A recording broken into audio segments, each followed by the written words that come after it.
ಜೈ ಹಿಂದ್. ನಾನು ಸೈನಿಕ್ ಅಕಾಡೆಮಿಯ lecturer Vijay Kumar K.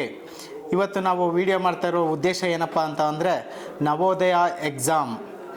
Navodaya ಎಕ್ಸಾಮ್ಸ್ಗೆ already ನಮ್ಮ ಹತ್ರ ಹುಡುಗರು ಅಡ್ಮಿಷನ್ ಆಗಿದ್ದಾರೆ. ಕ್ಲಾಸಸ್ಸು ಕೂಡ ಕಮೆನ್ಸ್ ಮಾಡಿದ್ದೀವಿ.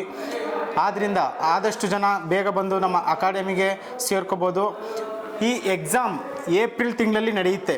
ನವೋದಯ ಶಾಲೆಗಳನ್ನ ಸೆಂಟ್ರಲ್ ಗೌರ್ನಮೆಂಟ್ ಇಂದ ಅಥಾರಿಟಿ ಪಡ್ಕೊಂಡು ನಡೆಸ್ತಾ ಇರೋದು. ಈ ಜವಾಹರ್ ನವೋದಯ ಅನ್ನೋ ಹೆಸರು ಯಾವಾಗ ಬಂತಪ್ಪ ಅಂತ ಅಂದರೆ ಪ್ರಧಾನಮಂತ್ರಿ ಜವಾಹರ್ಲಾಲ್ ನೆಹರು ಅವರ ಜನ್ಮ ಶತಾಬ್ದಿಯ ದಿನದಂದು ಜವಾಹರ್ ನವೋದಯ ಅನ್ನೋ ಹೆಸರು ಕೊಟ್ಟಿದ್ದಾರೆ. ಫಸ್ಟು ಇದಕ್ಕೆ ಬರೀ ನವೋದಯ ಶಾಲೆ ಅಂತ ಇತ್ತು. ಇದು 1985ರಲ್ಲಿ ಮಾನವ ಸಂಪನ್ಮೂಲ ಮಂತ್ರಿಯಾಗಿದ್ದಂತಹ PV ನರಸಿಂಹರಾವ್ ಅವರು ಈ ನವೋದಯ ಶಾಲೆಗಳನ್ನ ಜಾರಿಗೆ ತರ್ತಾರೆ.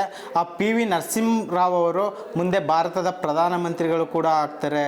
5ನೇ ಕ್ಲಾಸ್ ಕಂಪ್ಲೀಟ್ ಆಗಿರೋವಂಥ ಮಕ್ಕಳನ್ನ 6ನೇ ಕ್ಲಾಸ್ಗೆ ಜಾಯಿನ್ ಮಾಡಿಕೊಂಡು ಅವ್ರಿಗೆ ಉಚಿತವಾದ ಊಟ, ವಸತಿ ಮತ್ತು ಅವ್ರಿಗೆ ಏನು ಡೈಲಿ ಬೇಸಿಕ್ ನೀಡ್ಸ್ ಏನಿರುತ್ತೆ, ಬಟ್ಟೆ ತೊಳೆಯೋಕ್ಕೆ ಸೋಪ್ ಆಗ್ಬೋದು, ಬ್ರಷ್ ಆಗಿರ್ಬೋದು, ಟೂತ್ ಬ್ರಷ್ ಆಗಿರ್ಬೋದು, ಚಪ್ಪಲ್ ಆಗಿರ್ಬೋದು, ಯೂನಿಫಾರ್ಮ್, ಪ್ರತಿಯೊಂದನ್ನು ಸೆಂಟ್ರಲ್ ಗೌರ್ಮೆಂಟಿಂದ ಪ್ರೊವೈಡ್ ಮಾಡ್ತಾರೆ. ಇದು ತುಂಬ ಬಡವರ ಮಕ್ಕಳಿಗೆ ಉಪಯೋಗವಾಗುವಂತಹ ಒಂದು ಶಾಲೆಯಾಗಿದೆ. ಗ್ರಾಮೀಣ ಪ್ರದೇಶದ ಬಡ ಮಕ್ಕಳಿಗೆ ಉಪಯೋಗ ಆಗಲಿ ಅಂತಲೇ ಮಾನವ ಸಂಪನ್ಮೂಲ ಮಂತ್ರಿಯಾಗಿದ್ದಂತಹ PV ನರಸಿಂಹರಾವ್ ಅವರು ಇದನ್ನು ಜಾರಿಗೆ ತರ್ತಾರೆ.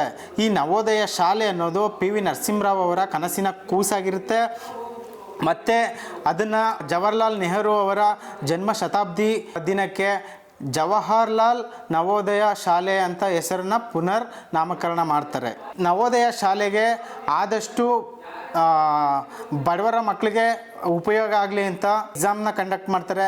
ಈ ಎಕ್ಸಾಮು ಆಬ್ಜೆಕ್ಟಿವ್ ಟೈಪ್ ಇರುತ್ತೆ. ಆಬ್ಜೆಕ್ಟಿವ್ ಟೈಪ್ ಅಂತ ಅಂದರೆ ವಸ್ತುನಿಷ್ಠ ಬಹುಮಾದರಿ ಟಿಕ್ ಆಪ್ಷನ್ ಇರುತ್ತೆ.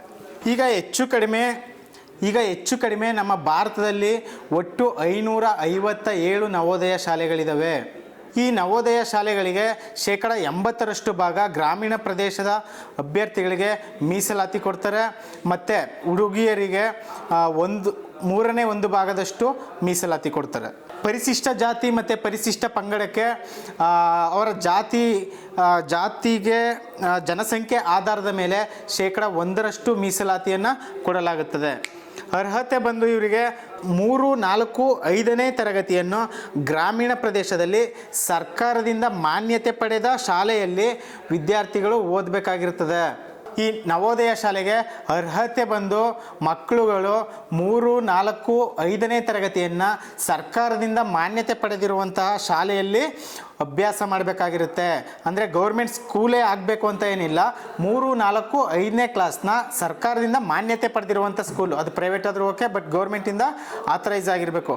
ಅಂಥ ಶಾಲೆಯಲ್ಲಿ ಓದಿರೋ ಮಕ್ಕಳಿಗೆ ಎಕ್ಸಾಮ್ ಕಂಡಕ್ಟ್ ಮಾಡಿ ಅವ್ರನ್ನ 6ನೇ ಕ್ಲಾಸಿಗೆ ಜಾಯಿನ್ ಮಾಡ್ಕೋತಾರೆ.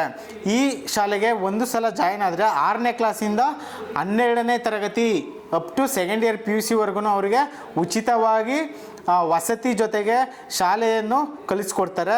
ಹಾಗೆ ಅವರಿಗೆ ಬೇಕಾಗಿರುವಂಥ ಬುಕ್ಸು, ಬಟ್ಟೆ, ಬ್ಯಾಗು, ಸ್ಲಿಪ್ಪರ್ಸು ಮತ್ತು ಡೈಲಿ ನೀಡ್ಸ್ ಎಲ್ಲನೂ ಕೂಡ ಸರ್ಕಾರದಿಂದನೇ ಅವರಿಗೆ ಪ್ರೊವೈಡ್ ಮಾಡ್ತಾರೆ. ಇದು ಬಡವರ ಮಕ್ಕಳಿಗೆ ತುಂಬ ಅನುಕೂಲವಾಗಿರುವಂತಹ ಶಾಲೆ, ತುಂಬ ಹೆಸರುವಾಸಿಯಾಗಿರುವಂತಹ ಶಾಲೆ. ಇದು ಜಿಲ್ಲೆಗೆ ಒಂದು ಶಾಲೆ ಇರುತ್ತೆ. ಒಂದು ಜಿಲ್ಲೆಗೆ ಒಂದು ಶಾಲೆ ಮಾತ್ರ ಕೊಟ್ಟಿರ್ತಾರೆ. ಇದಕ್ಕೆ ನಾವು ಆಲ್ರೆಡಿ ಕೋಚಿಂಗ್ ಸ್ಟಾರ್ಟ್ ಮಾಡಿದ್ದೀವಿ. ಇನ್ನು ಆದಷ್ಟು ಬೇಗ ಎಲ್ಲರೂ ಯಾರ್ಯಾರು ನವೋದಯ ಎಕ್ಸಾಮ್ಸ್ಗೆ ಅಪ್ಲೈ ಮಾಡಿದಿರೋ, ಯಾಕೆ ಅಂದರೆ ಆಲ್ರೆಡಿ ಅಪ್ಲಿಕೇಶನ್ ಹಾಕುವ ಡೇಟ್ ಕ್ಲೋಸ್ ಆಗಿದೆ. ಜನವರಿ 31ನೇ ತಾರೀಕಿಗೆ ಕಂಪ್ಲೀಟ್ ಆಗಿದೆ. ಇದು ಆನ್ಲೈನ್ ಅಪ್ಲಿಕೇಶನ್ ಹಾಕುವಂಥ ಸಾಧ್ಯತೆ ಇದ್ದಿದ್ದು ಅದು ಆಲ್ರೆಡಿ ಮುಗಿದಿದೆ. ಇವಾಗ ಏಪ್ರಿಲಲ್ಲಿ ಎಕ್ಸಾಮ್ ಇರೋದ್ರಿಂದ ನಾವು ಆಲ್ರೆಡಿ ಕೋಚಿಂಗ್ನ ಸ್ಟಾರ್ಟ್ ಮಾಡಿದ್ದೀವಿ. ಆ ಅಪ್ಲಿಕೇಶನ್ ಹಾಕಿರೋರು ಬೇಗ ಬಂದು ಇಲ್ಲಿ ನಮ್ಮ ಅಕಾಡೆಮಿ ಜೊತೆ ಸೇರಿ ನಿಮ್ಮ ಜೀವನದಲ್ಲಿ ಉಜ್ವಲವಾದ ಭವಿಷ್ಯವನ್ನು ರೂಪಿಸಿಕೊಳ್ಳಲು ನಿಮ್ಮೊಂದಿಗೆ ಸ್ಯಾಮ್ ಸದಾ ಇರುತ್ತದೆ. ನೀವು ಆದಷ್ಟು ಬೇಗ ನಮ್ಮ ಜೊತೆ ಸೇರಿ. ನನ್ನ ಮಾತುಗಳನ್ನು ಮುಗಿಸ್ತೀನಿ. ಜೈ ಹಿಂದ್, ಜೈ ಭಾರತ್, ಜೈ ಕರ್ನಾಟಕ ಮಾತೆ.